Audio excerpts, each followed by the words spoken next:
All right, y'all. Peace, peace. We are back. We 1 minute early. We just couldn't wait. We was itching at it. So we on page 206 right now, and like I said, this is part two. Part one is we just did part one. Didn't want the video to be super long, so this is part two. Destruction of Black Civilization. We doing chapter 8. Let me see. Go back. The resurrection and life case studies by states. So I know y'all started. Did y'all start on? Did y'all discuss the second paragraph on 206? Because I had jumped off. Nah, we had. All right, yeah, I wanted to get into the language. It's T'Challa. I know this right up your alley too. All right, it says the Arab language, unlike any other in the world, had three-way advantage in its spread. Like Latin in Europe at the time, it was the language of religion and learning. But unlike Latin, Arab was also the language of trade and commerce. This last use made it more widespread among the blacks than it would have been otherwise. Arabic, therefore, was the language used by black scholars in West Africa, whether they were Muslim or not.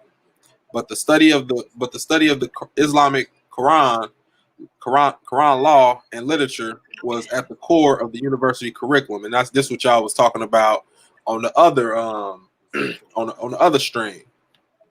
Mm-hmm. So what y'all think about that? About how they saying the Islamic language, it was a triple threat, and they used it in commerce as well. You know what I'm saying? Yeah, man, just go along with the rest of the Islamic culture, the Arabic Islamic culture that was adopted. You know what I'm saying? Like we said, like to be able to trade, you got to know Arabic. To be able to get into these institutions, you got to know Arabic, and not only you got to know Arabic, you got to know the Quran and Islamic law. Uh, yeah, man. Yeah, It was a necessity. It was a necessity. yeah. Like Kofi was saying on the last show, it was a university curriculum, just like English is here to us today. You know what I'm saying? It don't matter what grade you in. Each grade you take an English class. All right, let's keep it going. And all this made the widespread revival of learning in Africa appear to be an entirely Muslim affair. So they try to pump fake us like all the Muslims brought the knowledge in. Uh, let's see. The fact is that the thirst for knowledge was always compelling. That the introduction of any written language after the loss of their own native writing was welcomed as a godsend. So they stripped their language, how we got done over here. See, the Arab doing the same thing the European, or the European doing the same thing the Arab did. Stripped us of our language and made them speak their language, which would be Arabic there. In America, we speak English here. So they were so thirsty, because they had stripped them of all their stuff. They were so thirsty, they're like, fuck it, I don't even care if it's Arab. We just trying to learn. Like, we trying to get back. Mm-hmm. Yeah. So let me finish this out because this is a solid paragraph right here. To be able to hold on, I get low like that. All right, to be able to not only to read and write again, but also to advance to higher education was far more important to Africans than the vehicles of religion as media, whether Muslims or Christians in orientation. So they like, we don't care about your Muslim religion, man. We don't care about that. We don't care about your Christian religion. We trying to learn, man.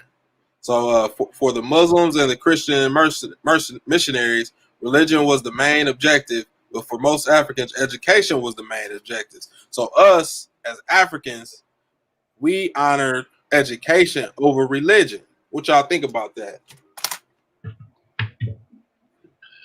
Yeah, man. Especially over their religion, because like I said, the common people wasn't feeling that Islam shit like that. You know what I'm saying? Like, It was more so the traders and the royal court. But yeah, man, definitely. Yeah, that's all I had on that. You want to go in, Sutek, because he's about to get into the Moors. Hey, yeah, hold on. Like I said, I got like a bunch of Go questions ahead. too here. The missionary, man, can you explain to me? I know the Arab missionary was different than the Christian missionary. What was the role of the Arab missionary? You mentioned missionary a while ago. So what was one? We know what the Christian missionary, their whole goal, their whole purpose was when they went into Africa. And basically, I know it's kind of similar, the same thing with what the Arab did, what we seeing on page 206. But can somebody explain a little bit more of the purpose of the Arab missionary? Because you hardly ever hear about an Arab missionary. We always talk about the Christian missionaries, but you rarely hear anything about Arabs having missionaries or Muslims having missionaries. Well, I know they weren't missionaries in a conventional sense. I see. Sean, you got something on that? I'm trying to. What you just said was enough. They wasn't like that. They wasn't coming proselytizing like the Portuguese. Like we come in good faith. They wasn't coming first. There was no strategy behind Arabic so-called missionaries. They really wasn't even missionaries. They were traders. They were traders. Now if you get into the sub-Saharan trade, then you're going to see the missionaries in the sub-Saharan trade, but they act as if they are, delegating. They're delegating the law. Because at that point, when the trans-Saharan kick off, they don't care if you are converted to a degree. They know you convert because you still rocking your old stuff. So they, you know what I'm saying, the word out on you, pretty much like messengers. But to tell something earlier about language and all of that, to tell you the truth, how the Europeans use the same game plan, they gave them the game plan from the jump when they helped them develop their language, their writing system. They didn't have a writing system. They spoke whatever they spoke, but they didn't have a writing system. Their writing system was created by Christians and Jews. Yep.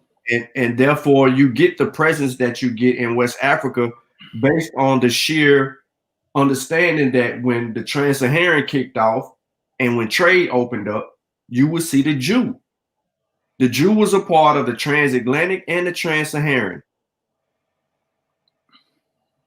So these people that's claiming to be Hebrew Israelites or Jews, black Jews, we the black Jews, these people was orchestrating the kidnapping of Africans in the Sudanic period, in which they felt Allah and the Quran supported it. But we can move on. Go ahead, Sutek. Up here at 207, it kind of deal with what you was asking about earlier. So I'm gonna go ahead and knock this out. In the region of Africa, as elsewhere, wherever Asians and European influence prevailed, the destruction of black civilization was real, not imaginary. But in this widespread destruction, something was generally missing, enough to give posterity a clear idea of the state of things which were. Of the period, only 3 great black writers escaped the blackout: Mahmoud Kadi, Rahman al-Sadi, and Ahmed Baba. I don't know why it says Babo. Hold on, Sutek. I know you study this shit, bro, because you pronounce that shit and it sound right. I know you studied these.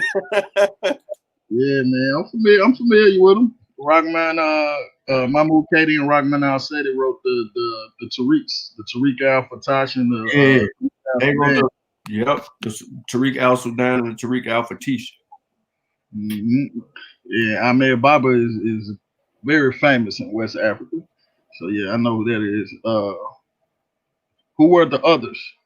Baba, the last president of the University of Sankore, tried to tell us in his series of biographies, but these two were destroyed along with 40 other works of which he was the author. There seems to be no question at all about Baba being the greatest and most prolific African writer and scholar of the 16th century.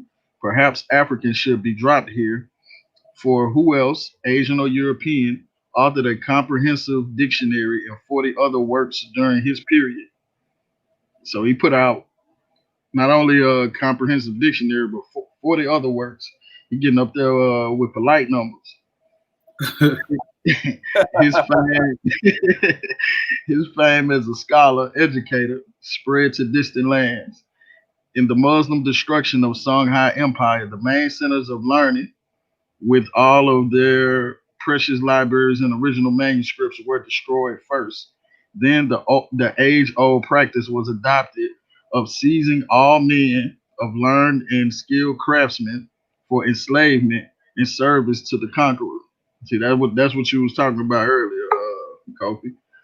Foremost among those captured and carried off to the Maghreb was Ahmed Baba. There he was treated as an honored guest and instructed to use his great learning in the service of his conquerors, the Moors. So there you go with the Moors again.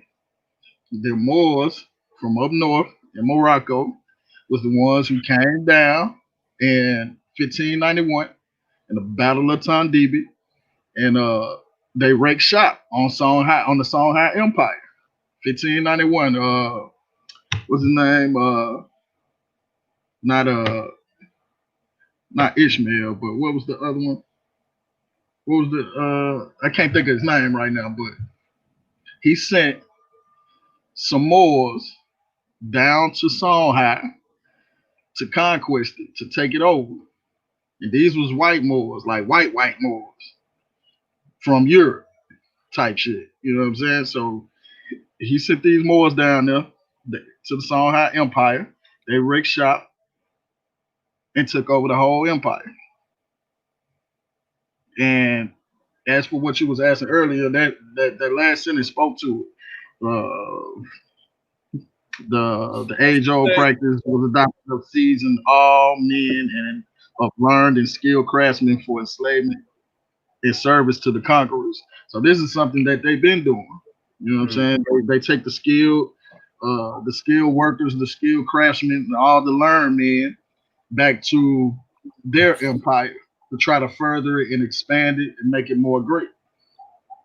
But yeah, those Moors, man, the Moors, the ones the ones that caused all the destruction to the Songhai Empire. We see them causing destruction to the Ghana Empire. Now they causing destruction to the Songhai Empire.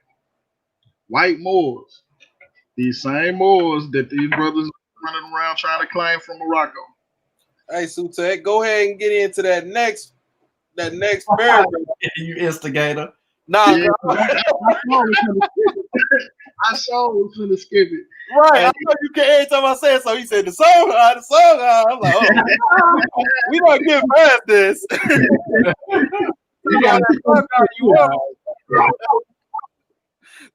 Now again, just who are the Moors? The answer is very easy. The original Moors, like the original Egyptians, were black Africans. Now, I'm gonna disagree. All right. As amalgamation became more and more widespread, only the Berbers, Arabs, and colors in the Moroccan territories were called Moors, while the darkest and black-skinned Africans were called Blackamoors. Eventually, black was dropped from Blackamoor, and they just called them Moors. In North Africa and Morocco in particular, all Muslim Arabs, mixed breeds, and Berbers are readily regarded as Moors. The African blacks had had even this name taken from them must contend for recognition as Moors. Woo! Hey man, I about had to pull Sutek teeth out to get him to read that paragraph. But what was you going to disagree on? You was finna disagree with something you read when it says the answer is very easy. The original was like the original Egyptians were black Africans, and then you said you was finna disagree. Yeah, I was finna disagree because Yeah. Moors originally referred to those North African people in the Roman province during the Greek times. Now you going back into BC times with that, but we already know that them people that's indigenous to North Africa, they weren't us. They were not black Africans. You had some up there, but the indigenous people of North Africa were not us. You know what I'm saying? So that's why I disagree with that. They were what? What were they mixed with? They were mixed with Berbers, because Berbers is their own people. Yeah. I'm not gonna call them mulatto. I'm gonna call them their own people. They was mixed with Berber, Arab, and European, because that area of North Africa is easily accessible to all these peoples. You got on the east, you got the Arabs. Up north, you got the Europeans, and the indigenous people were the Berbers. So you see a mixture of all those, and even black, maybe some black Africans too. You see a mixture of all of them. Let me ask you a question. Go ahead. What prominent Sudanic African, when I say Sudan, that means I'm talking about black people, right? Ruled the Mediterranean in what era? Hold on, Sean. That was a good one there. Say that again. Which Sudanic or black African, no matter east or west, below the Sahara, ruled the Mediterranean? I got nothing. Me neither. I want to say I don't want to. Go ahead. Nah, I'm trying to think, man, because like you said below the Sudan, I gotta pull a map up because I like these questions like this. Let me pull my map up. He asking which sub-Saharan Africans ruled in that Mediterranean North African area. You said Africans or African? Like, is it a single person or an empire? If you find one of them, find me one. Find one. I was about to say, I'm looking at my map. I don't know one. I was thinking you was going Kemet, but I look at my map. I'm like, nah, hell no, that's too low down there.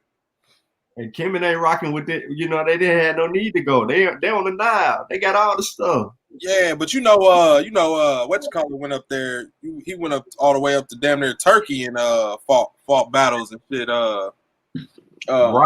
Right. But when you going up to Turkey, are you crossing the Mediterranean? Nah, I'm just saying though. I mean, I'm just saying because I was thinking Hannibal too. Because if you say the Mediterranean, is you talking about the sea or just like that area, that North African area up there? Anything north, yeah. Yeah, Hannibal was a Berber too. Right, yeah. Because I was thinking Hannibal, and I was thinking Taharka, but because that's the only person like that's close to the Sudan that could have, went up that way. And, it's tales of him going up that way, dealing with. We made Abraham Lincoln black, all the Moors black, Hannibal black. We made everybody black, but we ain't got no black presence in the Mediterranean Sea, controlling the trade that was going on between those people in that area. What about the Phoenicians? Berbers. Weren't those a people of black descent that was doing trading up there? What about them? Where the Phoenicians from? Shit, ain't Phoenicia in the Mediterranean somewhere? No, I'm saying, are they African, sub-Saharan African? I don't know. Some people say they is though. You ain't never heard that? Nah, I ain't looking into it. They not. Okay. You heard it though, Kofi? Nah, I ain't heard it, but they not. I've heard it. The question that I'm asking is a legit question that not no more, not no Hebrew, not no Christian, nobody has answered. Because there was trade, there was wars being fought up there, yo. The Christians and the Arabs fought in the Mediterranean. So if you know the Christians and the Muslims had a holy war and they fought before 720 AD, then why we can't find no presence of black people up there fighting?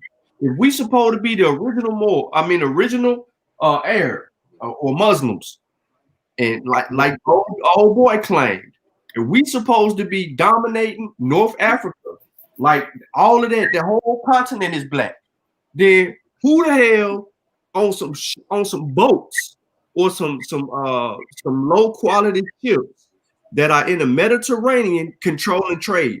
Because from what you showing on the map right now, people are doing business in that sea. They also are fighting wars to control trade. So who running that stuff? Damn. Who run the Mediterranean? The Moors. I don't know. I definitely, I'm telling you honestly, I don't know. Get back to the text though. The white Moors. Yeah, that's what we're doing. I'll put this challenge out before we leave this. I'm gonna put this challenge out. Find me a sub-Saharan African that ruled anywhere in this area during that time period, and I can see everything I'm talking about. All right. Okay. But the reason that I said that, Sitel, because it goes back to the claim made in the book by the elder, saying that all these people was this, that, and the third. Yeah, I agree with you. Then it can't be these people, and they not controlling trade in the Mediterranean. Right. And then it can't be these people because we wasn't building ships to float in the Mediterranean. We had no reason to go there. Yeah, everything we had, everything we needed. The pseudos gonna disagree with you, man. We was here before Columbus. That's fine. But then they need to show me who was ruling the Mediterranean. Oh, I'm just joking, man. But I'm joking, but I'm being serious at the same time too. Let's go to 208. What you got there, man? Because he talking about a lot. I got some stuff on here. Right. So I'm gonna hit up these two paragraphs real quick. It says, in considering the flowering of learning in West Africa and its brutal interruption by the Moors. I'm gonna say that again. In considering the flowering of learning in West Africa and its brutal interruption by the Moors, certain important facts should stand out because they run through the entire field of Black history. So what Moors are we talking about right now? Because we just said all the Moors was blacks. But there's a distinction that is going on now because he ain't talking about black Moors. He's talking about a different kind of a Moor. And then he says, the first and perhaps the most important fact is that the general enslavement of Africans proclaimed to the world as savages began during the very period and in the very West Africa, the center of which held one of the great universities of the world and other colleges. The second important fact is that Black Muslims were not spared from destruction by non-Black Muslims. That's crazy. So you thought being a Muslim, you was gonna get treated like the white Muslims. If you was a black Muslim converting, you thought you was gonna get treated like the white Muslims, but it wasn't working that way. They still wasn't messing with you. And we see that with Christianity, the transatlantic slave trade. So it's crazy. Yeah, Islam wasn't saving. Islam was not saving us. Yeah, it might have cost you some time, but so going back to the word more, what the word more? Because see, the confusion. Where is the confusion coming from? Because when you say more, when people use the word Moor, they automatically result to people being black. So where is the confusion coming from that every time you see the word Moor, that you're automatically talking about black people? And why in certain texts, you know, I'm just asking a question that they're not making the distinction, because, you know, some people that just getting into this information, you know, I know a lot of people that gravitate toward the Moors. And even when I started reading about the Moors in 2014, I thought the Moors, all Moors were black people. You know what I'm saying? And how in these texts I was reading was glorifying these Moors, and these Moors did this, and they went in and civilized the Iberian Peninsula, you know, and so forth. So where is the confusion coming from? Because if I was just reading this, and I know I did when I read this book, no, I didn't even know too much about the Moors when I first read this book in 2013. But if I would have read it in 2014, after I read some stuff dealing with the Moors, I would have thought, you know, he's talking about black people. Well, I think it's, first of all, romanticism. You see the word Moor, like the etymology of it go back to Latin, and it means black. But a lot of times, like I was saying the other day, man, a lot of times they using that term. First of all, we gotta understand relativity. So to these Europeans, these Berbers in North Africa were darker than them. So they could be considered black. You also could be saying black in a metaphorical sense. Like I was telling the brothers yesterday, like Europeans do that. They use black in a metaphorical sense. Those European Christians who were the enemies of the Moors, they saw themselves as the bearers of light. So the opposite of the bearers of light is darkness. Right. You know, that's why you see shit like dark is cold, or you see black cats being a bad omen or something. It was black. So that's why you see like in other parts of Europe where they put on that little festival around Christmas time, around this time of the year, where the white people do dress up in blackface and shit like that with Saint Nick and all that. Like that's they putting white people in blackface because it's a metaphorical black. It's a condemning black. You know what I'm saying? So I think it's first of all romanticism. Second of all, a lack of proper research methodology. Third is a lack of literature review, confirmation bias, because you got these other sources that's going to tell you something different than what you're talking about. But I'm not going to go with that. I'm going to go with the ones that say they were only black. That's just how I see it. Yeah, that's a good point. Sean, you gonna get into this third all important fact? And I'm mad. Third all important fact was the non-enslavement of mulattoes and their classification as white, Egyptian, and Moors. This crucial fact must not be glossed over, as it been throughout our history. First, because there were many tribes and societies in Africa which were exclusively mulatto, to use the term loosely. Nothing was more characteristic of being mixed breed clans, tribes, or societies than their unceasing efforts to emphasize their separate identity and their constant fear of being considered Negroes or Black Africans. Hence, their over-anxious crusades or jihads against Black states and their spearheading most of the slave raids in Africa. And I'm going to stop right there. Well, I'm going to go a little further. Yeah. Emphasize their ethnic difference by always retaining thousands of Black slaves in their own service while selling to others. The white man, by driving his offspring as a wedge into the Black race, is not only able to keep it weak by keeping it divided, but he is able to maintain effective control over it without the necessity of his own presence. The most murderous of the mulatto slave traders was Tipu Tip, with his slave empire headquarters in Zanzibar. His slave trails extend in every direction from East Coast far into the interior, where white slave traders feared to go. But Tibbs' agents and slave caravan leaders were generally colored like himself.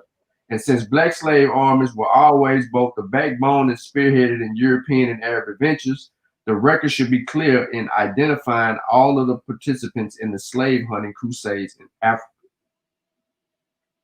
Hey, man, that's powerful right there, man. That's powerful because like he stated at the top. Say what? Yeah. He said that he says there were therefore more significant factors in the destruction of a larger than European Songhai Empire and its advancing educational system than is evident from a summary statement that is destroyed by who? The Moors. Wow. I'm saying wow. I'm looking at him right now. He was a mulatto, but look, he was a mulatto, but the shit, he looked like one of my damn uncles. Yo, Tipple Tip, yeah. Yeah, man. We gotta get more to that. I'm still new to Tipple Tip, but yeah, I'm definitely gonna get into that. Yeah, I remember reading something, some stuff on him a few years ago, man. And I never did put a face to who he was. And by me reading him, I thought he was, a Arab. You know what I'm saying? Some of the stuff that I read in the past a few years ago. But like I said, I never got dug deep into Arab. I done just touching the surface, dealing with the Barbary Coast slave trade or the Sahara Coast slave trade. And they mentioned him in Zanzibar, where the headquarters he was at in Zanzibar. But I'm just pulled a picture of him. I'm saying, man, the man shit was a mulatto, but this man looked just like my uncle, man. Yeah, that's what I'm saying, man. I think his definition of mulatto in his times was kind of different. Because if you think about it, I don't want to get too far off, but like they was just basing it off being mixed. You know what I'm saying? Like your parent may have been an Arab, but like the Arab looked light skinned damn near. Yeah, man. You got some dark skinned Arabs too. He was probably mixed. Yeah. But dude, that's what I was saying. Well, I saying that, but like, is that what he consider a mulatto? Because like the dude, like Kofi just said, he dark, like he darker than me. So the classification of I just wonder like what was Chancellor Williams' classification of a mulatto? Like, even though he says it in here, but like based on the times that we got now, like what's the difference? I don't know. Man, he mischaracterized mulatto. He mischaracterized black, sub-Saharan African, and you can tell they didn't have the tools to actually be honest. So here's where we got this blackology that goes on with scholarship today, afraid to update the information to distinguish it, to help. Like, look, let's say this for instance. Let's say a group of people, 10 people, decided to update Chancellor Williams' book, right? By Renuka Rashidi is pseudo as hell. But let's say you get 10 people to redo his work based on the genetic, just on genetics, right? You in here enters the conversation, Hablo groups into the discussion. Now we know specifically who's who, and then we fix where he got all this stuff wrote in his book. You know what I'm saying? So we have a clear distinction that these people are these people, these people are these people, these other people are these people, and these people are those people. Now that we have separated all these people, we can take them out of who is us and who is foreign to us. Because at the end of the day, that's what we're dealing with. We dealing with a confusion of who's us and who's foreign to us when we're reading these texts. And we making everybody us. And so therefore you get more people infused in this right here. Well, we sold ourselves into slavery. Who's we, and specifically which group sold people into slavery? Because if I'm Fulani or Hassa, I ain't thinking about no genetics. But if I'm one of those Berber tribes, and I'm practicing Islam and I'm in West Africa, I ain't seeing myself as you. I'm a Berber. My people came from Morocco, which came from North Africa because they got thrown off their square and came on down through there, and we ain't y'all. We see y'all as slaves. So I can enslave you and sell you. And you know what I'm saying? And now your historians can't make a distinction between me and you because I'm looking Sean, light-skinned Sean on the screen right now. I'm looking like Satepara, but I'm a dang on Berber. And then I go take the 23andMe, and my dang on haplogroups ain't nothing like his. My admixture is all effed up. I got European and Arab and all Middle Eastern and all kind of stuff in there. You like, well, what the hell is the African? I got about 20% African in me. What you gonna do? To answer your question though, Satep, mulatto in the Spanish Empire meant a Spaniard and a Native American. Yeah, so it basically just means mix. Like that's what I get out of it. Like it's basically just mean you mix. If you mulatto, that mean you mix with something. You just right. put the word say you mix. That's the common use, but yeah, the Spaniards used it for specifically that. They had other terms for mix with other things.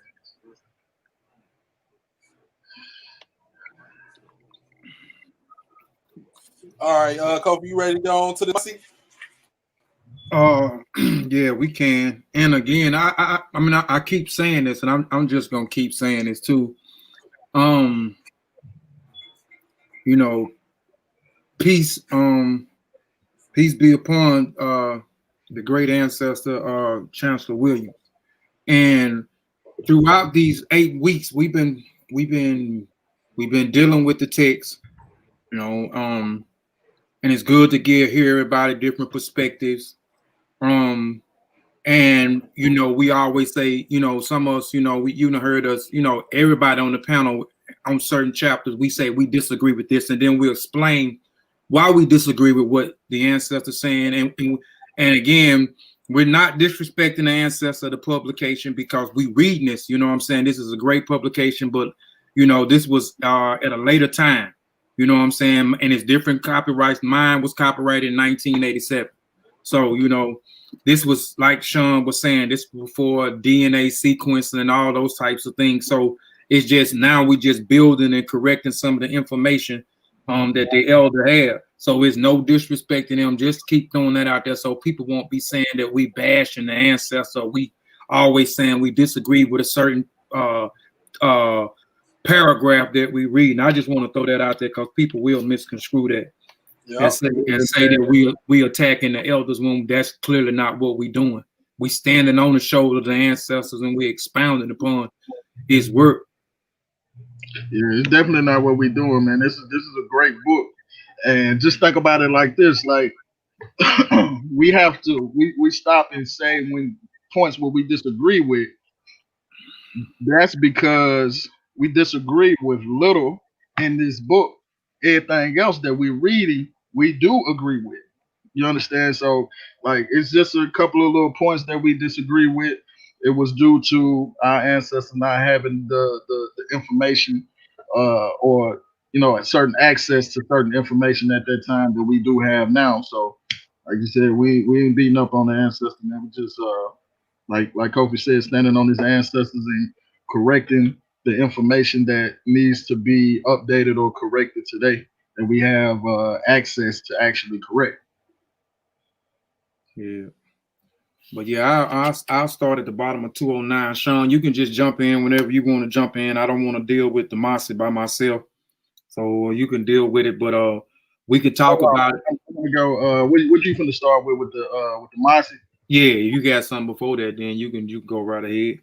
Yeah, that last chapter of Black Muslim Triumph in the End. And this goes to what I was talking about earlier with the destruction of the Songhai Empire. Weak leaders and short reigns led to international or internal conflicts and social and political and economic disorganization. Well, I wouldn't personally call none of these Songhai. Well, some of them were, but it was a lot of strong leaders and kings in this Songhai Empire. So I wouldn't necessarily say that, but these conditions were signals for revolts by conquered states and attacks by others. In 1582, the Hausa states regained independence, and within a few years, the Masi states renewed their attacks. The Sultan of Morocco, Muley Ahmad, now saw his opportunity to capture the salt mines of Tagaza and the gold and the gold of Songhai, armed with guns and cannons, then available to African armies, the North African armies. Let me specify that. The Moroccans met the army of Songhai under the Askir Ashak at Tongdibi in 1594. Now, this was really 1591, and the Battle of Tongdibi was 1591, and the ruler, he's calling him Muley Ahmad, but it's Ahmad al Mansur. So that's just a correction. Um, Spears and arrows had to give way to gunfire. Thereafter, Songhai forces split up into small units to harass enemy garrisons and outposts in surprise attacks. These attempts to dislodge the invaders lasted over 70 years, but the Songhai of glorious memory was no more. The armies of Islam continued their triumphant march in Africa, destroying its basic institutions wherever they could do so. So yeah, man, 1591, Ahmed Al Mansur, the Sultan of Morocco, sent some pashas down, so some white Moors down to Songhai, and he used the disputes and conflicts of succession within the empire and took that time to strike. He said, "Oh, y'all beefing with each other. So now it's my time to come in and wreck shop." So that's exactly what he did. He sent the white Moors down there. They set up shop and took over. And from there, you get dispersion uh, of most of the people. Most of the people dispersed, and that basically was the downfall of the Songhai Empire. Again, the Moors. That's it. Y'all go to the mosque. Yeah, man, that was good, man. I ain't gonna even hold y'all. I mean, I done learned a whole lot. You know what I'm saying? Listening to you and Sean, especially when we dealing with certain things. That's why I said I had a bunch of questions, and I was hoping, both of y'all was gonna be on the panel when we got to reading, and how y'all, because I had some questions about certain things. I know that y'all was more in depth there, so y'all appreciate y'all answering my question. But we'll go into the Mosque, Sean. I'll read the bottom of 209, 210, and 11, and then you can come in because and you can go into some more of these pages right here. And we talked about, Sutek was talking about, man, there was some West Africans weren't fooling with that Muslim. They weren't going with it. They weren't effing with it. And you had some kingdom that was right there in the midst of all that when you're dealing with, in the surrounding areas where these Arabs and these Europeans were. And we talking about the Mosque. We talking about these empires. So let's just get into it. It said a remarkable Mosque. They never called an empire an empire. They called it Mosque states. We let it go.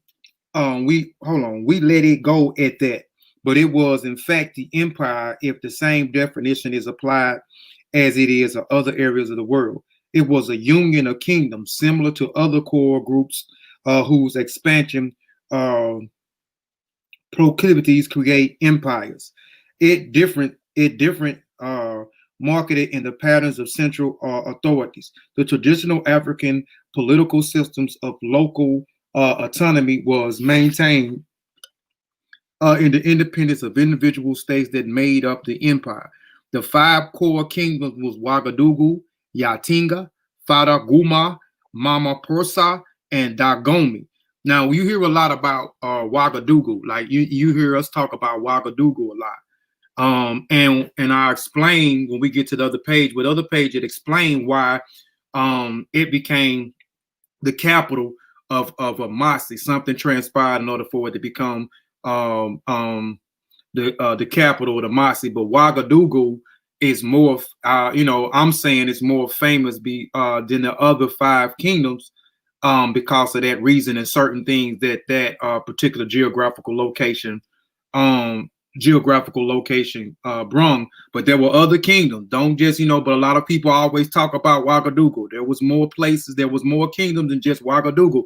Again, it was Ouagadougou, Yatinga, Fadaguma, Maprusa, and Dagomba. Each had become a kingdom independently of others, and each as powerful as the other. The union of these states was inspired by the bonds of kinship and common Masi origin. Although located southward between the great arms of the Niger River and almost surrounding the expanding empire of Mali and Songhai, neither was able to subdue and bring Masi within their empire. I'm going to read that again. Although located somewhat southward between the great arms of the Niger River and almost surrounded by the expanding empires of Mali and Songhai, neither was able to subdue and bring the Masi within the empire. They wasn't fucking with that. They wasn't fucking with that. They wasn't fucking with Muslims. They wasn't fucking with it. Quite the contrary, with the greatest of most dashing cavalry forces in Africa, the Masi carried the war to them. The Masi nation is another case study because it is also typically examined the migrating blacks who united to form new and larger political entities, conquering the people whose homeland they invaded, and at the same time showed a wide culture variation while holding steadfast to the fundamentals of the African Constitution principle. They were reflected not in the political organization of African states, but also in the conquest, respect for the land rights of those original homeland it was. In short, the rights of conquest did not include ownership of the land and a fundamental constitution principle. They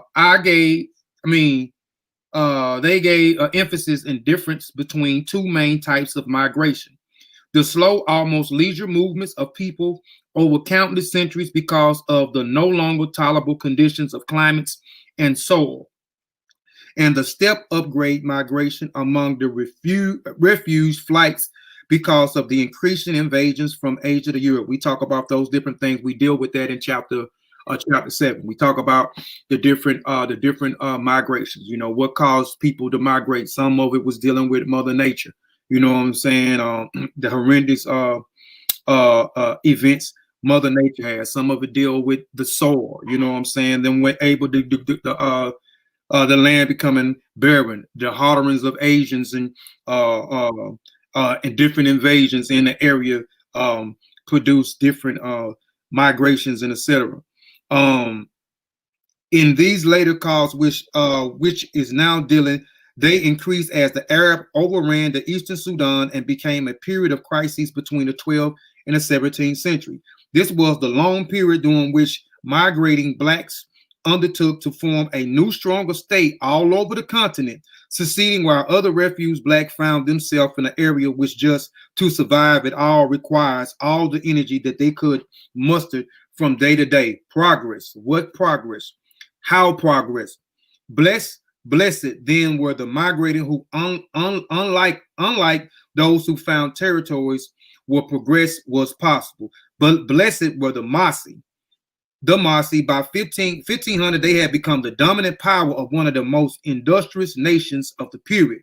The African-wide concept of basic and legitimate rules was held to the means of social control and national unification, as well as a basic for all authority, high or low, as elsewhere in all traces back to the founders of the nation.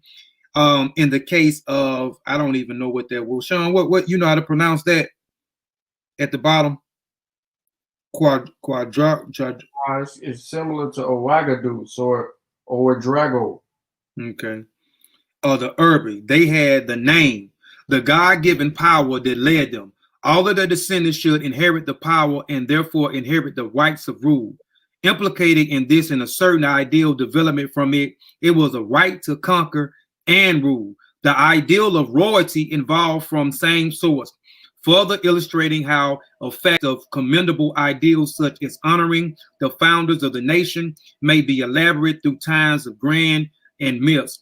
But the Mossi land, the name seems to have been carried to extremes.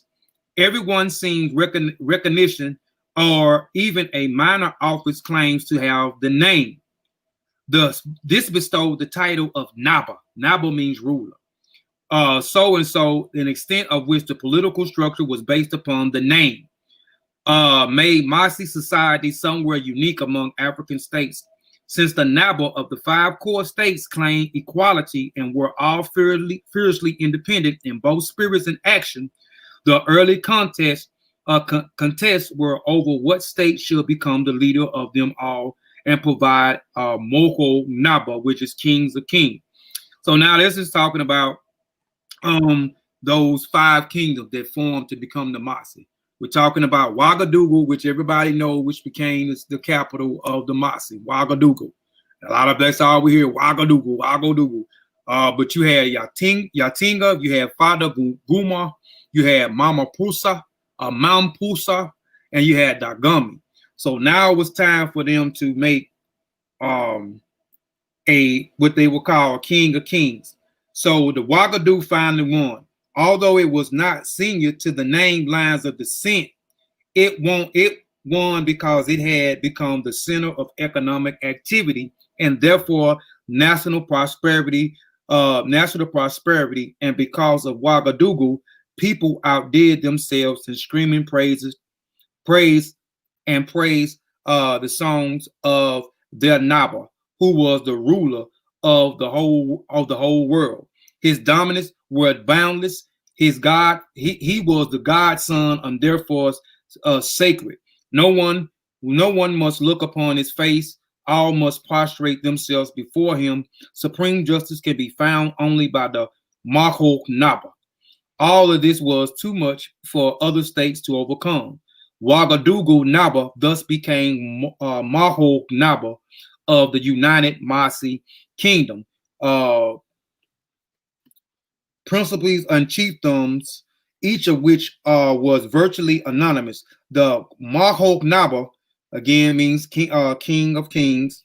That is, I'm not sure if that actually means kings of kings, but the translation that Chancellor William got, king of kings, and had a real authority outside of his own Ouagadougou kingdom. Units was achieved through negotiation, friendly persuasion, or else failing sometimes by forcing arms. More national unity seemed to have been achieved, however, because various states volunteered follow the success examples of Ouagadougou and social, economic, and political organization and rituals, realistic splendor in the courts of claims of rulership of the world. The political structure did not vary from the traditional African constitutional system. The village chief and council distribute chief Naba, and the council provided governors Naba, and the councils of Maho Naba, and the councils Ode Naba. The prime minister was next in authority under the Maho Naba. Each important minister is a national government, was also Naba governor, and the province another variance from the tradition. So just here, I just wanted to kind of like touch on this and talk about the Mossi, because like I said, we always talk about the Ouagadougou, and nobody ever talk about those other different empires. And then just clearing up something too real quick. And there's no such thing in that time as the Mossi warrior clan. I know people be talking about their, because we're in a group called the Mossi Warrior Clan. Mossi Warrior Clan was founded in 2016 by Benjamin Njai, Unkwest, and Nahisi. So these nation states or these empires, these kingdoms became an empire. And Ouagadougou, like I said, won because of particular things. They had it was the center. Ouagadougou was the center of the economic activities. And even going back to the Mossi, when the Mossi raided certain things, particular areas, they did not claim the land. Like certain people, they will, raid another country, another kingdom, and then if they defeated that kingdom state, then they will be over that kingdom state. The Masi did not do that. The Masi actually reclaimed the land to the people, the inhabited people that was there. And most of the time when they was there, you can correct me if I'm wrong, Sean, they was fighting against people that had already they came in and occupied that area, did not belong there. So once they came in and booted those people out, the inhabitants of the land would have their land back. Am I correct on that, Sean, or I'm off on that? So there's they fought small wars. They were real big on running up on the Askia now. You know what I'm saying? And setting it off down there and set it off down there. They went to war with a bunch of people who had converted to Islam. Mm-hmm. You trying to make me change my picture, bro. My bad. But it was petty beefs. It was petty beefs. Because you know, they were trying to convert to Islam and they weren't taking it. So it was back and forth beef. You know what I'm saying? It really was set tripping. Mm-hmm. We gonna ride on us, we gonna ride on you. But then you had the Masi go in they land, going to Mali, wreck shop, and then they go on back. And then next thing you know, Mali doubling back, coming into Ghana, going ride on up. But even just with the Akan and all of that, man, they weren't really just messing with the Masi. The Masi was like, man, the hell with y'all, man. We're gonna come down there, we're gonna steal your horses and your girls. I ain't gonna lie, bro. The Masi was some real ones. Yeah, they was. They was. I'll tell you. They got better, bro, when they got them horses. Yep. They got them horses. That made them something to deal with because it made their military prowess stronger. Mm-hmm. And that became something. But now I don't have nothing with the, you know, as far as regarding the Masi until you get the Masi. No, man. I ain't letting that guy. You know, then y'all somebody got to read that next show. Oh no, I'm gonna read, and that was the thing too, was because I know. Before you read that, I just want to. Yeah, that next paragraph, he starts speaking. I want to I want to just clear something up with the Marco Naba. You know what I'm saying? People can say kings, but really it's you know it's similar to like Oba. You know what I mean? It's similar like to the Yoruba, the head. Mm-hmm. You know, or like your head is. They basically telling you, man, when you're dealing with the Marco Naba, that you're dealing with the head of the world.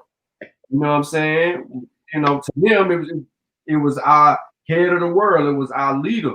It was our king. It was our empire. Right. And then too, Brother Sanford Williams earlier in this work, if y'all been keeping up, he already explained that they didn't have the concept of a European king. Right. You know, that's just the best translation. Right. But they didn't have that same concept. It wasn't like that. Right. And that's why I said what I said, you know, with the kings of the kings, with the translation that he gave. I definitely don't agree with that translation of king of kings, you know. But I'll go to 2:12. I know Sean said he got a little bit. You said you didn't agree with the translation of the King of Kings. I got a contention with that being. All right, well, I ain't familiar with that. You know what I'm saying? The Naba and you know, so what does it mean?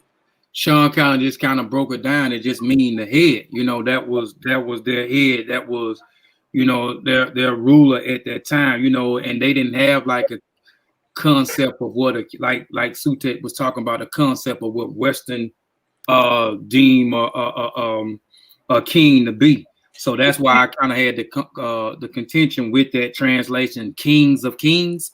Well, see, he say this bestowed the title of Naba, ruler, and so on, or so. But he say Naba mean ruler right here, but then down here, it states, let's see, let me start. The earliest contests were over what state should become the leader of them all, and provided the what's that, Magho Naga. So he's saying Magho Naga. I don't, and I agree with you. Let me get to you real quick like this, Sutek. What the word Magu mean? What that word mean? Look, right here. See who he is right here? He's just the head. That's it. He the head. Okay. He just the head of the crew. You know what I'm saying? He the one. He the one the thickest of thieves. He the, you know, you got your look, Marco Naba at Chiefs. So behind him are the Chiefs. You know. So it is kind of saying he the king of kings. Because if you think about it, the people behind him are not his subjects. They are just right below him. You feel me? Like they right below him. Because if they chiefs, if they're chiefs, they basically kings in their own right in their own little sector. You know what I'm saying? Yeah, but to them it just mean here. But see, right here say king of the world, like pretty much what I was just saying a minute ago. Yeah. They really don't king up nobody under him. You know what I'm saying? Under the Marco Naba. He say he king of the world in here too. Yeah, he just the head. He just the head. But the King of Kings give it a biblical narrative. Yeah, and that's why I don't agree with that. I don't agree with that. Well, I said it sound like a Haile Selassie. Yeah. Oh, so those chiefs, you think those chiefs would be the what is it, OED, Owada, or what? How you say that, Owada Naba? That would be the prime minister. The prime minister would be up under the head. You know, that would be, I guess you could say, somewhat of. See, because look, Kofi, this I get why you saying, and this is why this is good to have a dialogue like this. I get why you saying the King of Kings, you don't like it because it's based off the Bible, but at the bottom he says each important minister in the national government was also the Naba governor of a province. So he just of a province. That's the men that was behind the people that Sean was showing. That's what I'm thinking, like the governors that was behind them. But like he just saying basically like he the Naba of Nabas. But see, here's the thing: when you're a ruler, MORO, you ain't dealing with nothing but people that don't have rulership over any of those lands. They just a part of the council. You know what I'm saying? Like they really don't have too much power among the courts or anything like that. They just pretty much, you know, like they're part of the decision-making process. Like when he goes seek counsel among his peers. But when you see them out in the street, they don't hold no rank. No rank outside of, you know what I'm saying, being associated with as far as his counsel. Similar to the president. So you got the president, the vice president, and then you got the two heads of Congress, right? Right. So you got the two heads of Congress, you know, that pretty much would be his Senate. That's what I'm trying to say. The Moro, MORO, would be his Senate. Yeah, I agree. I agree with it. I'm gonna go to 212 and what page you gonna deal with, Sean? Well, we gonna deal with. Sutek wants you to deal with something. You running away from what Sutek wanted. All right, we're gonna go on. 212. There were other variations. Some of the highly important. One of the ministers of Muslims, for unlike so any other African societies, the migrating Masi had learned something from a history of the blacks and their relationship with Arabs and Berber people. No foreigners could settle in Masi territory. But since the Masi themselves were great traders, they needed the far-flung outlet which the Muslim everywhere controlled. Muslim traders were therefore admitted into the country under strict supervision of the Minister of Muslims. All Muslim activity was restricted to trade. The religion of Islam was rejected. Conversion to both teaching of religion was forbidden. And we talked about that earlier, where they were, conversion during the 11th century, and they was, practicing a little of both. In short, the Masi saw Islam and Christianity as the white man vehicle of conquest.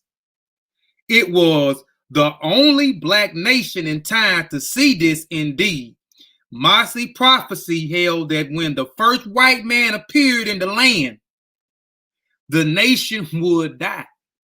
And with that prophecy, when you get to read, I'm gonna let you go in, Sutek, when that prophecy actually came true. They wasn't fucking with Christianity. Excuse my French. They wasn't fooling with Islam. They understood what would happen, and they understood and they studied how it affected other different black nations. But go ahead.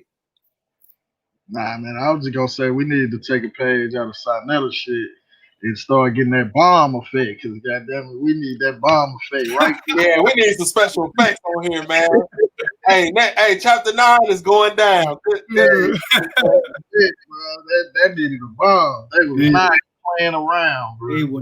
They got some more now, you know, and I liked the policies now, you know, at the time, and that was a thing too, what I talked about in the other in my presentation about the policies, how even our own policies that we set up, it ended up affecting us down, you know, in the long run with some of the problems that was happening in Africa. And we see that when we go back and we deal with the first chapter, when we start seeing that you know, when Narmer created these policies and then other Nasut Biddy started following these same policies, having integration and these people coming in and being influenced by these people, this became the downfall of, you know, of their nation, of their empire, of their community. So, you know, the Marcy, they wasn't having it. They wasn't having that.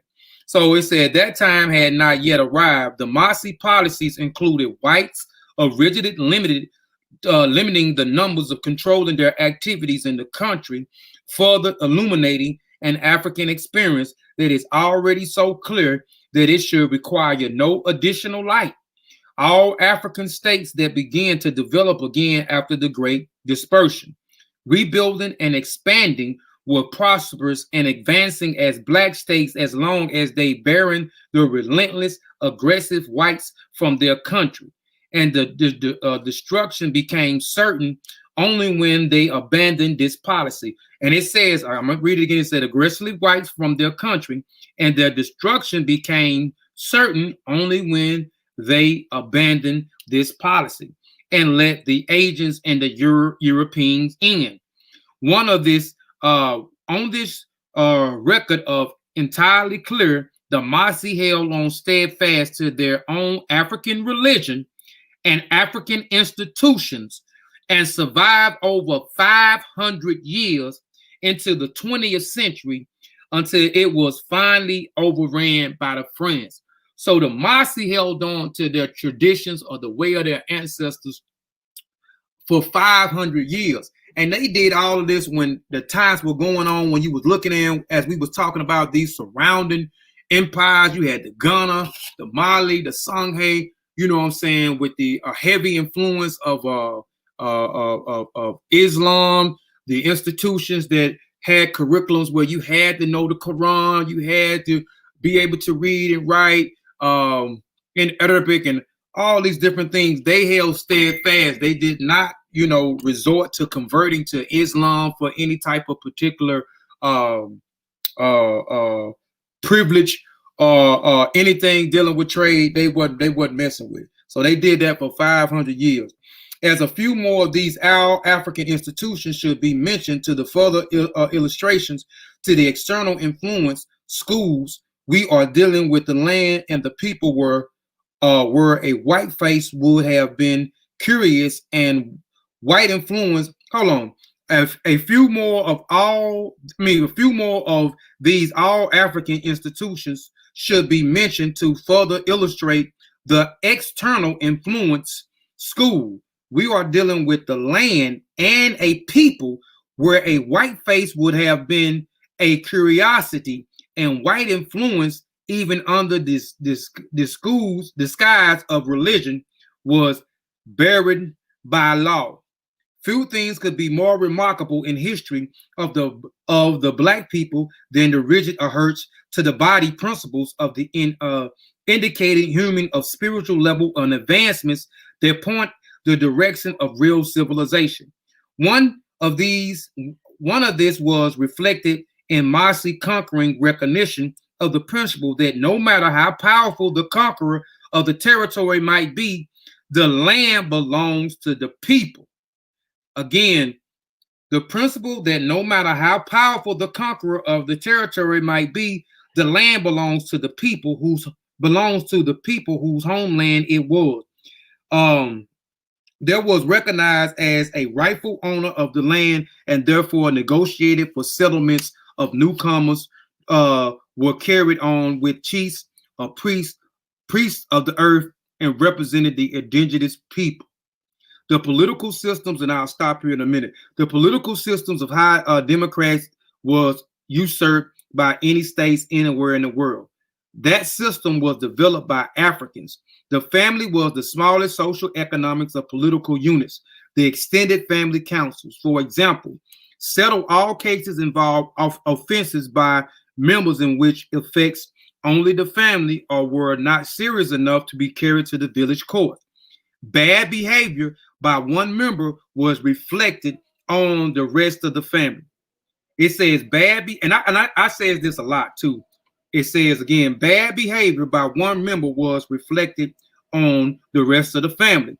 The Western creed of fierce individualism had no place in society. What one did was either credit to his family or dishonor. I talk about this in chapter 2 from Spears to Pen, a historical survey in the minds of African warrior scholars, where I'm talking about Ubuntu. So Ubuntu, Mobutu, I think it's in that chapter. Or it might be in a chapter. That is the chapter I'm talking about, humans. One of those chapters, like I said, we be writing so much, but it's in chapter 2, where I talk about, you can throw out that individualism. You know what I'm saying? We particularly are tribal people.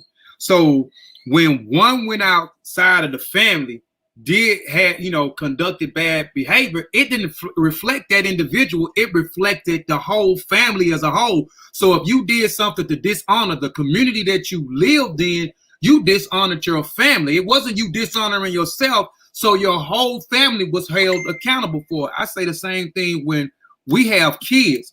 We have to get back to that same thing, that same standard, you know what I'm saying, of raising our kids right, so they won't go out there and do the wrong things, because the government structure and teaching, all that starts in the home first.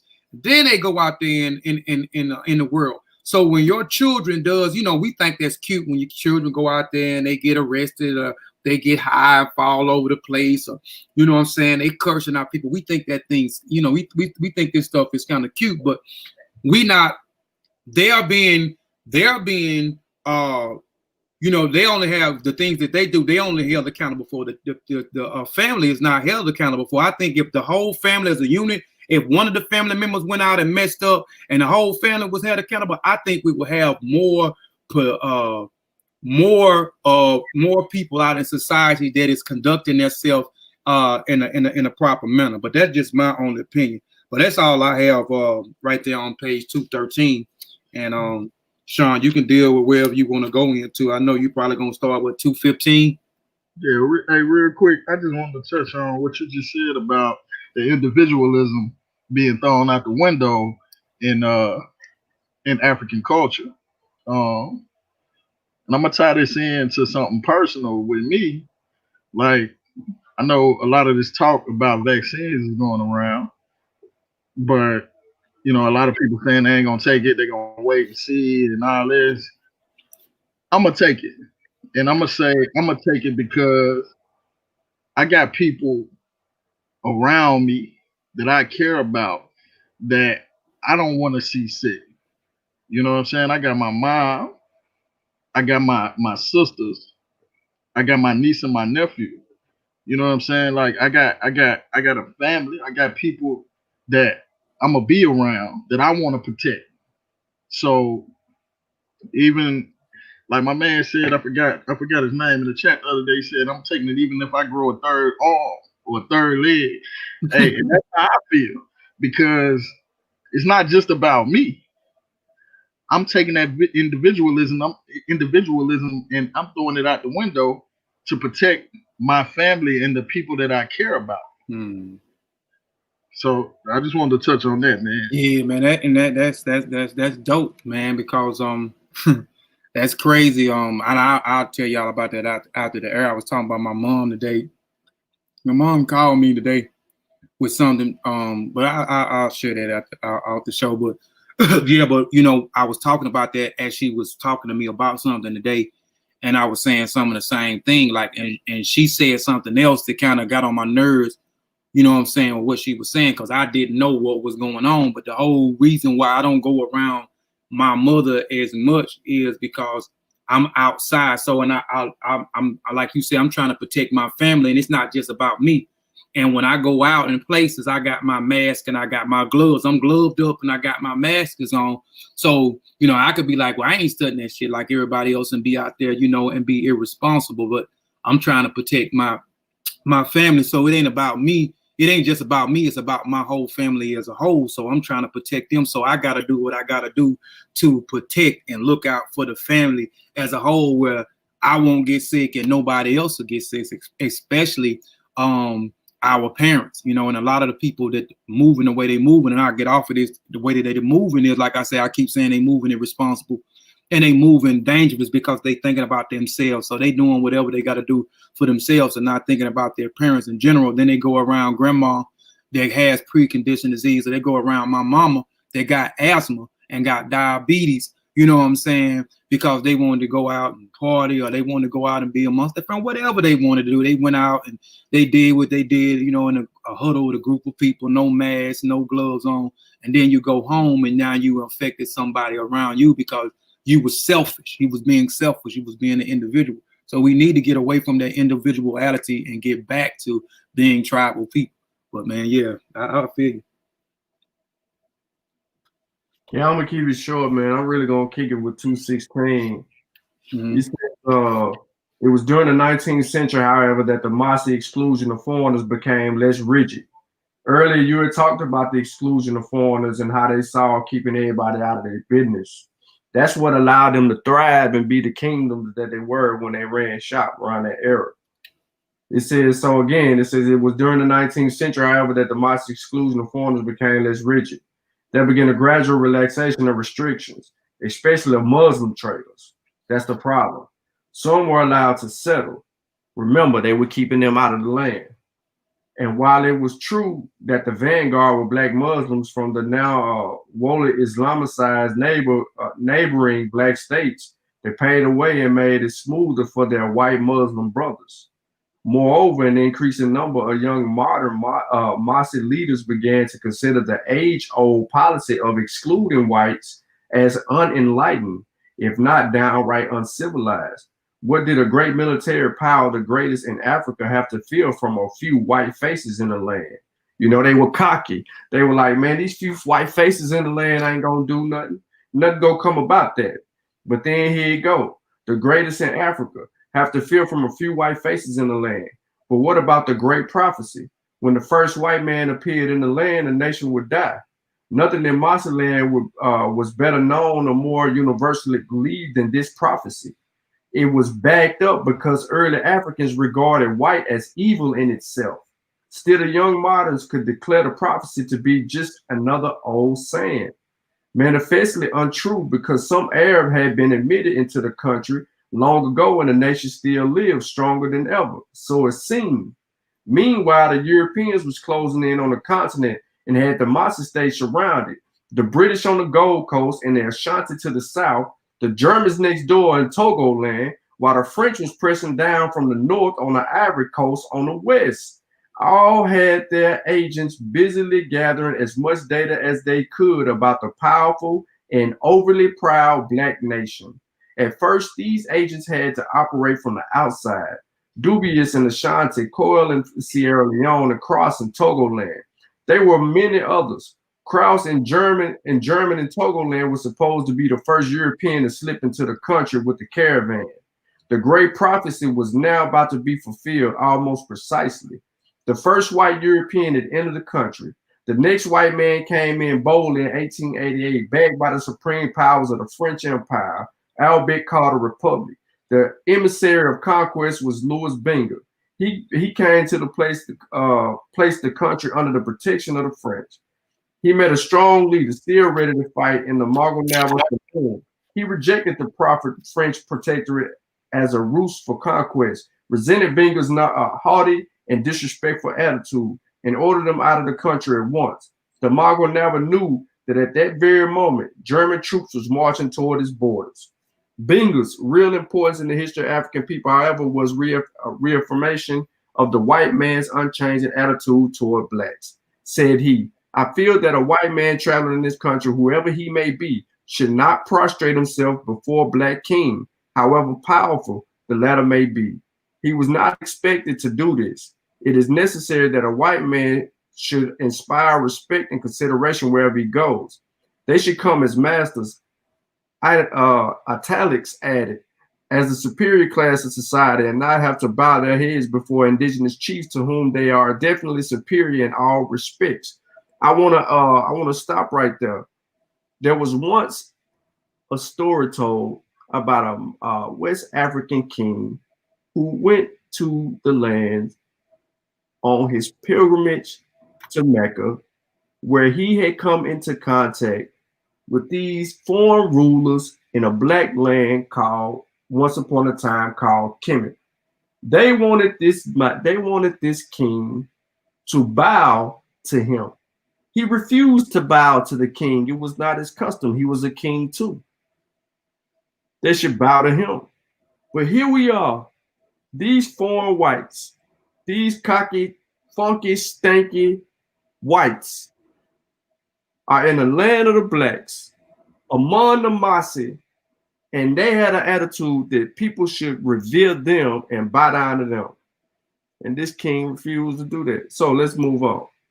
In short, and even plainer language, the lowest white scum of Europe, the most depraved are, nevertheless, the superiors of the greatest black kings, the Caucasian creed. It is a creed for destruction and death. Means that I have already died for it, and because of it. How many millions more? The future hold is secret.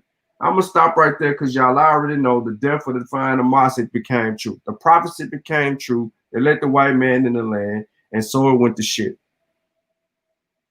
Sure. That's a fact. Yeah, man. Y'all killed that, man. You was about to elaborate a little more, Kofi? Nah, man. I mean, like I was just saying earlier, you know, that prophecy actually came through when they got a little cocky, like he was saying, and you know, and the first white man into the country, you know, that was the down there. You know, it started being the downfall of the Mosque. I had just wanted, you know, right at the end, page 218. Hold on, Kofi, because I wanted to highlight something on 216, because like I said, if y'all didn't highlight it, I'm gonna say something about it. But I wrote a note in here, well, not in here, but in my notebook, that the young leaders, they wasn't messing with them old policies. So I'm at 216 towards the middle of that first paragraph. It says white Muslim brothers. He says, moreover, an increasingly number of young modern Masi leaders began to consider the old age policy of excluding whites as unenlightened, if not downright uncivilized. Oh, I took that the wrong way when I first read it. You took it the wrong way. Woo! I took that down. See, that's why it's always good to go back over it. Yeah. So he was saying that. So here he's saying the young ones was messing with the white folk. Yeah, they, you know, and that was the thing. You know, you see that all throughout Africa. You know, like these policies, man. Like I'm saying, these policies that we set, and you know, these policies, and we continue to keep doing it through history. Even when, like I said, you get to the civil rights movement, we always want to be, we always want to be integrated. We have these policies set up in place, or they have these policies set up in place where they exclude us, but we always want to be excluded. And with these people, which become our downfalls, and even when you look at Africa, the same thing. Even when you go back to Kemet, the same thing. These policies were set in place, but you had the people in the South that wasn't fucking with them white folk, like that wasn't fucking with them Asians, them Arabs. They didn't want to have no things to them. So you know, and not just in Kemet, but if you look, you know, throughout some of them, these kingdoms, you know, they wanted to be nice. You know, they wanted to accept everybody in, and you know, these policies are not excluding these other people in. You know, it's uncivilized, because you have to understand something too. Our us becoming the greatest humans as possible can be is to me sometimes is our downfall, because when you study African culture and you study African traditions, you know, the biggest thing is them to become the highest humanitarian as possible, the highest human as possible. That's why I wrote what I wrote in volume 2 about what distinguished from a person and a human being.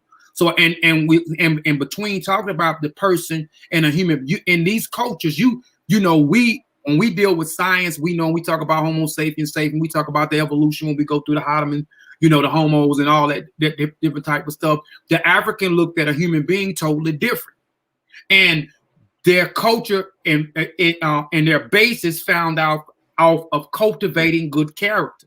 And cultivating good character comes with so many different things that comes with cultivating good character. So when you start to deal with these things and start to cultivate your good character, that is acknowledging someone else's existence. That was very important. I talk about that a lot.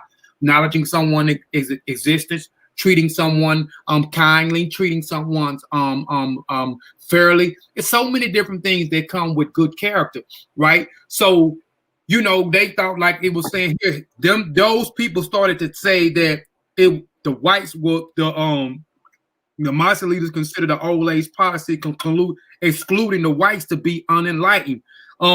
It was the downright uncivilized. So they started saying that this was uncivilized. We are being uncivilized. You know what I'm saying? We should try to treat people like we want to be treated, or we should acknowledge these people's existence.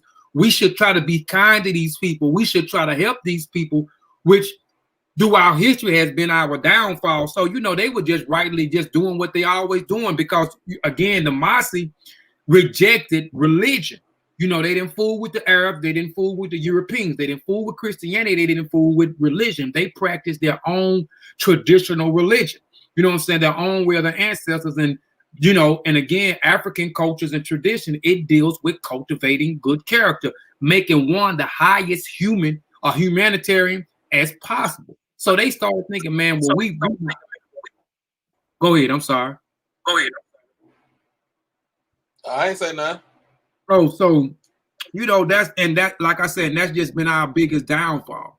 You know what I'm saying? We always want to be, you know, too kind of people. Even when we see certain things going on, you know what I'm saying? Them killing us at a rapid rate, you know, them disrespecting us, them calling us all type of derogatory names. They raping our mamas, our aunties, our aunts. They're coming in and, you know what I'm saying, taking over our house or taking over our communities or taking over our geographical location. We still always try to extend, you know, it's only right for us to be human. That's who we are. So we have to be nice. We're not an aggressive people like a lot of these Europeans that come in. They're very aggressive. So we don't know how to give them that same type of energy back, but they be aggressive to us and disrespectful when we do the same thing. We do it at certain times, but our humanity, man, sometimes is, you know, in my opinion, is the biggest downfall. And I'm saying that because of the things that I study and the things that I have seen and even understand African culture and tradition, you know, and that was their mistake right there. In that one phrase that you were talking about, those young youth, and normally you will see youth rejecting everything. They are the ones on the forefront, blase, you know, and etc. But right here, you know, man, that's not us. We have to do better. We now are being uncivilized. You know, I guess they were feeling like we're acting like they're acting. So we can't be uncivilized. We can't be barbaric. You know what I'm saying? So we have to treat the same thing that we do in Christianity. You know what I'm saying? The same thing. They kill us. We pray for them. Oh, we pray for them. We sympathize for them. We still want to have dinner with them. We still want to sit down with them. And you know what I'm saying? That's just innate in us, man. You know, and it runs deep within our DNA. You know what I'm saying? To try to be the highest human, humanitarian, as possible. But at times it can be our downfall. Yeah, Kofi, let's go ahead and close it on out though, because this last what you was getting ready to read on 2:18, I mean, all this is powerful. So if you want to get into that, we can go ahead and get on into it. Yeah, but let me see. Well, I'll read all the way down. It says the white, and I'll make it quick. The wide use of black agents, usually mulattoes, continue to be the white man's secret weapon in becoming masters of the black world. When the blacks were on top, they could pose as loyal members of the black race, as many of them were in fact, or they could having white blood, allied themselves with the whites and serve their interests. The whites always made them both easy to attract, not only to emphasize the superiority by blood, but by giving them better education and economic opportunity than blacks under constant survival pressure could ever hope to achieve. Pause right there. Go ahead. I know. Yeah, that's critical right there, because we go through that here in America, Mm-hmm. but it's not with mulattoes, it's with Europeans. You know what I'm saying? Like, you know, they've been afforded, you know, certain better education, economic opportunities than blacks when we always under constant survival pressures. You know what I'm saying? Mm-hmm. Like, can't keep the lights on, paycheck to paycheck, arguing with it's always financial, man. It's the educational or economic financial that we suffer from over here in the black community. So I just wanted to highlight that part right there. Go ahead. Right. And therefore higher income than the blacks have brothers and sisters. They live, the whites regarded to superior social and economic status as an index of inherent superior in self. Okay, I'm gonna stop right there. We was talking about the word mulatto a while ago, and the usage of the word mulatto meaning mix, and we know it goes to what it goes. It means something else when you deal with the etymology, the donkey, and some other, you know, the mixture. Well, the root word mule, because you got mulatto, so the root word mule come from the root word mule, Mm-hmm. you know, which is a mix between a female horse and a male donkey, which gives you the mule. So that's where they got the word mulatto from. Right. You know, which meaning mix. And then he mentioned something else, a usage. The Spaniards, Sutek mentioned a usage of the word was used different by the Spaniards. And I'm going to use it in a different context when it's dealing with this. And I know a lot of people we use the word mix. You know what I'm saying? That brother is mixed or that sister is mixed. We don't use the word mulatto anymore. But if I had to use the word, I would use the word to this same instance. We have, you know, what he's talking about, the mulattoes, you know what I'm saying? And therefore, and you see this though, even in education and even in movie roles and entertainment, these same mixed people are afforded better privileges, better education because of them being mixed or being mulatto. But in the same sense, I call someone that's as dark as me a mulatto who is Europeanized, and the European standard is the standard, and they're going against and they're doing whatever they have to do to be forwarding these privileges, i.e. marrying white women and then passing generational wealth down, not to the black community, but still passing generational wealth down to the white community, because now you have to marry up, and marrying up means that you have to marry a Caucasian woman, and then y'all, you know what I'm saying, these entertainers in Pacific, I'm talking about, that I would call them mulatto, you know what I'm saying, to be afforded these other privileges where certain people, where they can get in certain places, they can be looked at differently, they can receive certain accolades, you know what I'm saying, by marrying what they call marrying up these European women outside of their race in order to get these accolades or these certain types of privileges, as Chancellor Williams is talking about these mulattoes is getting right here. Now it says, now the shadowing lengthened, the whites had also been busy binding up training strong black armies. Now the shadow linked, the whites had also been busily building up and training strong black armies. Blacks trained to hate, kill, and conquer blacks. Bloods of blacks was a sprinkle of furthering darkness, the dark of their history. The French were the most efficient in the development of baffling phenomenon of blacks more readily fighting and dying for the white man, because they then are for their own. Indeed, Africans was conquered for the whites by the blacks and therefore kept under colonial control by black policing black soldiers. Very little white blood was everly spilled. Black troops, small staffs, and white officers and the core groups of European soldiers. Instructions were strict and brief, always use blacks, keep European forces in the reserve or in a rear. We see that we seen that in the United States Army back then and now. But even going back to where it's saying that the same thing here, these people, you know what I'm taking from that is it says the whites has been busily building up and training strong black armies, black trained to hate, kill, and conquer blacks. The same thing is happening over here. The same when we and that's why I hate the educational system so much.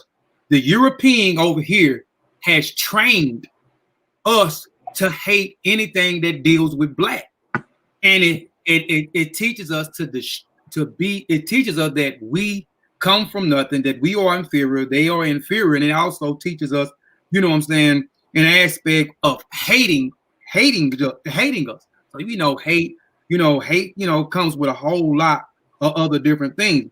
And it says the French officially developed a baffling phenomenon of blacks more ready of fighting and dying for the white man. And we do that. We see that in the job fields. We see that out on the field. The white man don't even have to be there for us to fight for him. I say certain things all the time, and we'll go in defense for the white man and the white woman. Even though they're doing all these detrimental things to us in our community, we'll still go to bat for them at times. So it's happening over here. They have conditioned us. It's just another war tactic. They have trained us. They have trained us to hate ourselves. They have trained us to hate and kill ourselves through education. So education now has become another military tactic of attacking your subconscious and programming it to hate anything that deals with you, your culture, and your people, and to fight in their defense. So we always going in defense of white people, even when they in the press, and I have people ready to bare knuckle me because I disagree with something somebody said, that a white man said, or something that they learned in school, and they damn near ready to fight me, man, over something, and that same person ain't even in defense. That's just crazy. But yeah, that's it, man. That's man, ready to bare knuckles, man. It's that we hate the condition we in, but we love the people who put us in these conditions, man. We love them. We love them. But yeah, man, I don't know. Y'all got anything else? We at the end of it. I mean, he pretty much done killed it, man. Went into a lot of. So we're gonna go ahead and wrap this one up. It's been a long day. This chapter was pretty packed with a lot of information, and we ended up having to break it into 2 shows. So if y'all watching it in the future, just go ahead and hit that part 1 first. And then come back to this one. That way, you stay in line with the lesson. So next week we're gonna be doing chapter 9. We made it to chapter 9. Central Africa, evidence from a small state.